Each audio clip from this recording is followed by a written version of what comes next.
सीप, वैसे तुम्हारे दोनों दोस्त अच्छे लगे मुझे, लेकिन अब जाहिर सी बात है तुमने कुछ सोच के ही उनसे दोस्ती की होगी। पर तुम्हें नहीं लगता कि सुफियान कुछ ओवर रिएक्ट कर रहा था?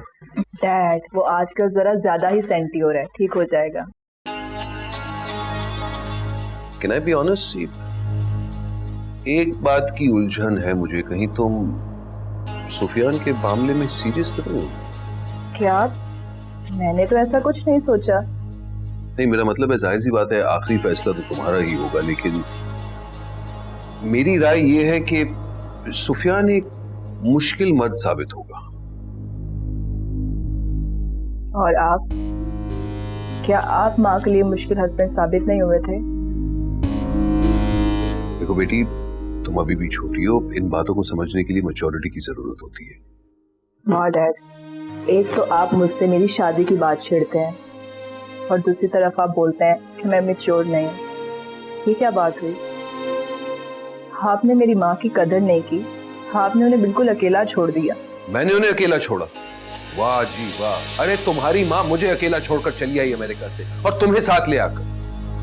अगर वो मेरी लाइफस्टाइल हैंडल नहीं कर सकती थी तो इसमें मेरा क्या कसूर है?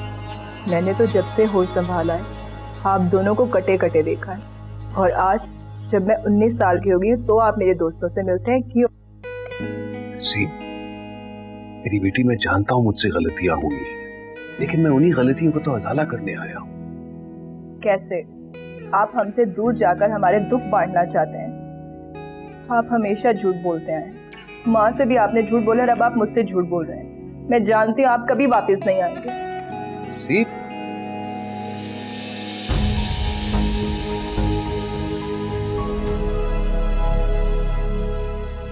सुफियान बेटा, सुफियान, इस तरह अंधेरे में क्यों लेटे हुए हो? जूते भी नहीं उतारे? बच्चा भी ना।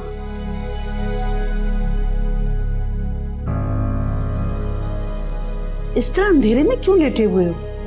अगर हमारी औकात नहीं थी तो क्यों मुझे इतनी बड़ी यूनिवर्सिटी में भेजा आपने? ना मैं उस यूनिवर्सिटी में गया होता, ना सीप से मिलता, और ना उसके अब्बू मुझे।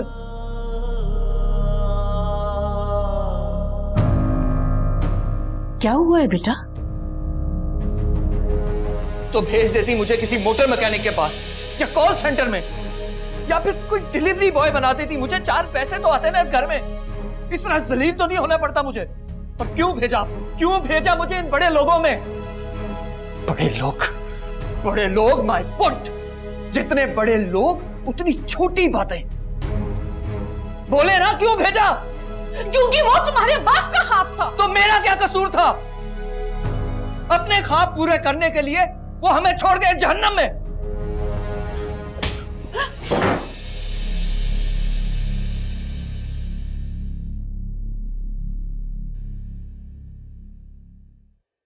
बदतमीज कहीं के। रोज जीता हूं, रोज मरता हूं मैं इस जहन्नुम में। रोज एक एक सीढ़ी चढ़ता हूं कि शायद कहीं पहुंच गया हूं, लेकिन ये लोग एक झटके में गिरा देते हैं मुझे। आखिर कब तक ये सांप सीढ़ी का खेल खेलते रहेंगे मेरे साथ?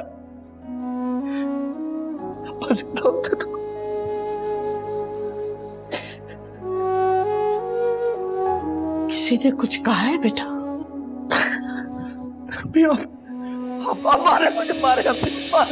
मारे अम्मी। शायद ही आंसू इन थप्पड़ों से बह जाए, सुकून मिल जाए मुझे मारे। मेरा बच्चा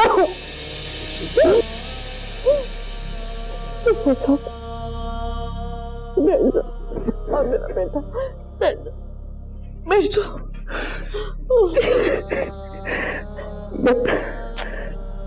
मैं यूनिवर्सिटी ही जाऊंगा।